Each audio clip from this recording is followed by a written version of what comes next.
وہاں نسب نہیں چلتا، میرے نبی کی غلامی کا سکہ چلتا ہے۔ میرے بھائیو، یہ تبلیغ کا پیغام ہے۔ ہم کسی فرقے کے داعی نہیں، کسی فرقے کے نمائندے نہیں ہیں۔ یہ اسلام کا پیغام ہے کہ اللہ اس کے رسول کے غلام بن جاؤ، اللہ اس کے رسول کی زندگی کو سیکھو بھی صحیح، پھیلاؤ بھی صحیح۔ ساری زندگی دو باتیں ہیں، ایک عبادت ہے، ایک اخلاق ہے۔ عبادت اللہ سے جڑنے کا ذریعہ ہے، وہ معاشرہ ایمانی معاشرہ نہیں ہے جس میں نماز نہ ہو، جس میں نماز نہ ہو، جس گھر میں نماز نہ ہو، وہ گھر ایمان والا نہیں ہے، اسلام والا نہیں ہے۔ جو ماتھا میرے رب کے سامنے نہ جھکتا ہو، یہ نصیبوں والا نہیں ہے، یہ ہارا ہوا ہے، یہ ہارا ہوا ہے۔ میرے بھائیو، میرے نبی کا پیغام دو باتوں میں دنیا سے جاتے ہوئے، الصلاۃ وما ملکت ایمانکم، میری امت ایک نماز نہ چھوڑنا، ایک اللہ کے بندوں سے اچھا سلوک کرنا، نوکروں سے، ماتحتوں سے، غلاموں سے انسان بن کے رہنا دین کی تکمیل ہے۔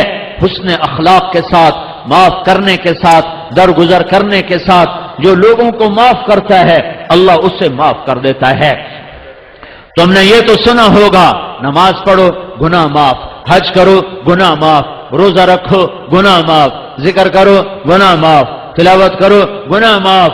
لیکن صرف اگر اتنے ہی پر گناہ معاف ہوتے تو یہ تو بڑے تھوڑے سے کام تھے۔ میرے رب کی رحمت، میرے نبی کی رحمت للعالمین، رحمت پھیل گئی، رحمت کشادہ ہو گئی، میاں بیوی میں جھگڑا ہو گیا، ہو ہی جاتا ہے۔ میرے نبی کے اخلاق ہیں، اگر خامند کو غصہ آئے تو بیوی چپ کر جائے، بیوی کو غصہ آ جائے تو خامند چپ کر جائے۔ مرد ہونے کی غیرت نہ دکھائے کہ میں مرد ہوں، یہ دیکھے کہ اس عورت نے اس کی خاطر بچے جنے، پیٹ پھاڑ دیا، ماں چھوڑ دی، باپ چھوڑ دیا، بھائی چھوڑ دیے، بہنیں چھوڑ دی، ایک بول پہ اس کے گھر آ گئی اور ساری زندگی پرائے گھر گزار دی، اور آگے سسرال والوں کی مرضی، اسے سولی پہ لٹکائیں یا محبت سے چلائیں۔ عام طور پر ہمارا معاشرہ، سسرالی معاشرہ بڑا ظالم معاشرہ ہے، آنے والی بچیوں کو تار کر کے رکھ دیتے ہیں۔ دوسری طرف سے بھی ظلم و ستم ہے، لیکن بہت کم ہے کہ کوئی بیوی کے عشق میں آ کر اپنے ماں باپ کو دھکا دے دے، لیکن یہ واقعات بہت تھوڑے ہیں۔ زیادہ واقعات یہ ہیں کہ سسرال والے لاتے تو بڑے لاڈ سے ہیں، پر پھر اس کی زندگی کو جہنم کی بھٹی بنا دیتے ہیں، کیونکہ نبوت والے اخلاق سیکھے ہوئے نہیں ہیں۔ میاں بیوی کی زندگی میں دخل مت دو، میاں بیوی کی زندگی میں دخل مت دو۔ میں ابھی ایک اپنے علاقے کے بڑے ذمہ دار ہیں، میں ان کے بچے کا نکاح پڑھانے گیا تو فرما رہے تھے کہ میں نے بچے کا گھر الگ بنا دیا ہے، اور میری بیوی نے مجھ سے کہا کہ اس کا گھر الگ بناؤ کہ کہیں ہم میاں بیوی اپنے بچے کی زندگی خراب نہ کر بیٹھیں۔ ہم تو گزار چکے ہیں، یہ دونوں اپنی زندگی گزاریں، کہیں ہماری دخل اندازی کی وجہ سے دونوں میاں بیوی کی زندگی خراب نہ ہو جائے۔ میں ان کو حیران ہو کے دیکھ رہا کہ کوئی دین کا علم نہیں ہے، لیکن بعضی شرافتیں ایسی ہوتی ہیں جو میرا رب فطرت میں ڈال دیتا ہے۔ بہت بڑے ذمہ دار ہیں، لیکن میں قربان جاؤں تیرے اوپر میاں ظفر، تو نے کمال کر دیا کہ قاضی مولوی صاحب، میں نے کہا ہم دونوں کا، یہ میری بیوی نے مجھے کہا کہ ہم بچے کا گھر آباد کر رہے ہیں، کہیں ہماری وجہ سے ہمارے بیٹے کا گھر خراب نہ ہو، ہم اپنے گزار چکے ہیں، انہیں اپنی گزارنے دو۔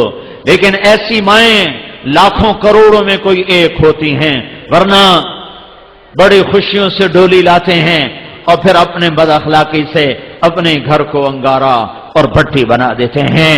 میاں بیوی میں کھٹپٹ ہو گئی، ہو جاتی ہے، ہوتی رہے گی۔ میرا رب کہتا ہے یا ایھا الذین آمنوا ان من ازواجکم واولادکم عدوا لکم فاحذروہم، اے ایمان والو، میاں بیوی بچوں میں کھٹپٹ ہوتی رہے گی، یہ جنت ہے نہیں ہے، دنیا ہے، ہوتی رہے گی۔ لیکن کیا کرنا ہے؟ مٹانا ہے، بڑھانا نہیں، مٹانا ہے، بڑھانا نہیں، روکنا ہے، اٹھانا نہیں ہے۔ کچھ لوگ ایسے بد فطرت ہوتے ہیں کہ وہ لڑکی والوں کو الگ ابھارتے ہیں، کچھ لڑکے والوں کو الگ ابھارتے ہیں اور زندگیوں کو برباد کر کے پھر کہتے ہیں ویکھیا کیویں لڑایا، مزے لیتے ہیں۔ اور میرا نبی کہتا ہے اس قسم کے لوگ اللہ کی نظر میں اتنے ناپاک ہیں جیسے پاخانہ ناپاک ہوتا ہے۔ تو میرا اللہ کہہ رہا ہے اگر میاں بیوی میں کھٹ پٹ ہو جائے اور وہ کریں انصاف و تصفح و تغفر، وہ دونوں کریں ایک دوسرے کو معاف اور کریں دلوں کو صاف اور پھر ایک دوسرے کو دیں ہدیہ ہدایہ اور اپنی محبت کو واپس لے آئیں، فَإِنَّ اللَّهَ غَفُورٌ رَحِيمٌ، تو اتنی بات پر میں ان کے پچھلے سارے گناہ معاف کر دوں گا۔ یہ کبھی سنا ہے تم نے؟ نماز سے گناہ معاف ہوتے ہیں، روزے پر ہوتے ہیں۔ یہ بھی سن لو کہ میرا اللہ تمہیں محبت کے ساتھ رہنا کتنا پسند کرتا ہے کہ اگر میاں بیوی جھگڑ پڑیں پھر صلح کر لیں تو اللہ تعالیٰ دونوں کے پچھلے گناہ معاف فرما دیتا ہے۔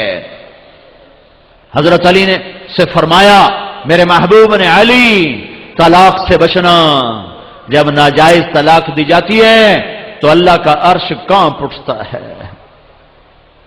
علماء نے فرمایا کوئی شخص یوں کہے انشاءاللہ میرا یہ پلاٹ مسجد کے نام پہ وقف، تو یہ وقف ہو گیا انشاءاللہ، اگر اللہ چاہے تو اللہ تو چاہتا ہے تم اللہ کے نام پہ دو، ٹھیک ہو گیا، گل سمجھ آئی؟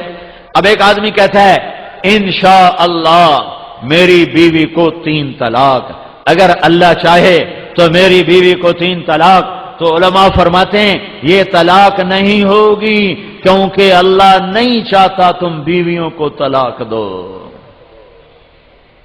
اللہ ایک گھر کو کتنا بچانا چاہتا ہے۔ شیطان روزانہ کچہری لگاتا ہے، پھر اپنے شتروگن سے پوچھتا ہے ہاں بھائی کی کر کے آئے ہو؟ ایک کہتا جی چوری کرائے، کہا کچھ نہیں کیا۔ دوسرے کہتا جی نماز نہیں پڑھنے دی، کہا کچھ نہیں کیا۔ کہا جی میں نے سود کھلا دیا، کہا کچھ نہیں کیا۔ کہا جی میں نے جوئے کا اڈا چلا دیا، کہا کچھ نہیں کیا۔ کہا جی میں نے شراب کا اڈا چلا دیا، کہا کچھ نہیں کیا۔ یہ سارے بڑے بڑے گناہ وہ کہتا نہیں کچھ نہیں۔ ایک پچھو بھیڑ تو کالڑا شیطان کھلوندا لنگڑ، وہاں جی میں میاں بیوی نو لڑایا، کہا واہ واہ پترا کام تو کرتا اور میں نے میرے ہاں نہ لگ، اس کو آگے بلاتا ہے، اسے گلے لگاتا ہے، کہتا تو ایتھے میرے نال باؤ، کم وقت تو کم تا اے کرتا ہے، تسی کڑا کم کرتا ہے، شرابی دی شراب دی جانتا ہی، بے نمازی دی غفلت دی جانتا ہی، سود خور دا سود دی ذات تائیں تے میاں بیوی دی لڑائی نسلاں تے خانداناں تائیں، شاباش پترا ایویں کیتی آویں۔